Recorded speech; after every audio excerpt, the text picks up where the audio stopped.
Hello everyone, my name is Akin-Moses and today I'll be taking you through the major business and economic highlights that shaped the first half of 2022.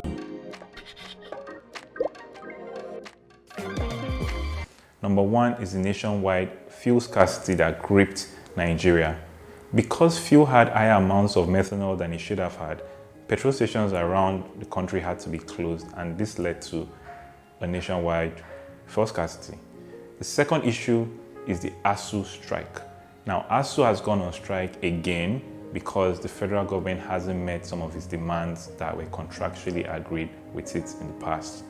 The third issue is a global one, which is the Russia and Ukraine war. Now, Russia attacks Ukraine because it's concerned that Ukraine might join NATO, which might threaten its sovereignty. And that leads us to the fourth issue, which is the economic impact of the war.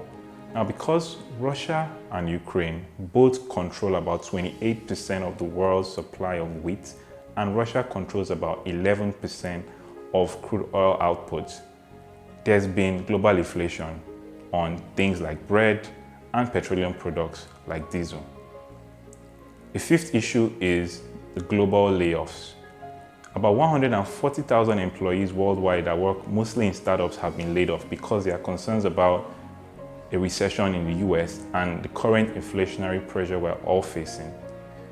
Speaking of startups brings us up to the sixth issue, which is the fact that Elon Musk wanted to acquire Twitter for over $44 billion. Interestingly, the deal hasn't closed as soon as most thought it would because Elon has concerns about bots. In fact, he threatened to back out of the deal, but Twitter has taken him to court to enforce it. Back to the local scene, which brings us to the seventh issue, is the primary elections that have taken place in Nigeria.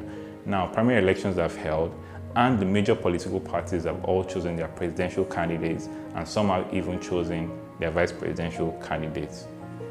The eighth issue is about MTN. MTN recently launched its payment service bank, which is Momo. They are allowed to perform financial services in rural areas such as savings, deposits, and withdrawals, but they cannot give loan. It's too bad that Momo has already faced financial fraud to the tune of 22 billion naira this year alone and has taken 18 banks to court over this issue. Speaking of courts, that brings us to the ninth issue.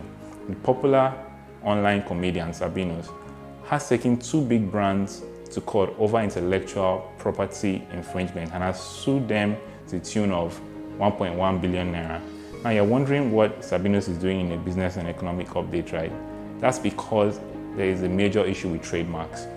Now, Sabinus Something Huge was registered in only one class of the trademark, which is financial services and real estate. Now, because there are 45 classes, anybody that is not infringing on the trademark in that class is not violating Sabinus' right. At least that's what the lawyers told us. And I guess we'll see how it plays out in the coming days, weeks, or months. That brings us to the end of this update. We hope you've learned a thing or two. Did we miss anything out? Or do you have thoughts about any of the updates that we've shared? Please feel free to share them with us. Thank you very much for watching.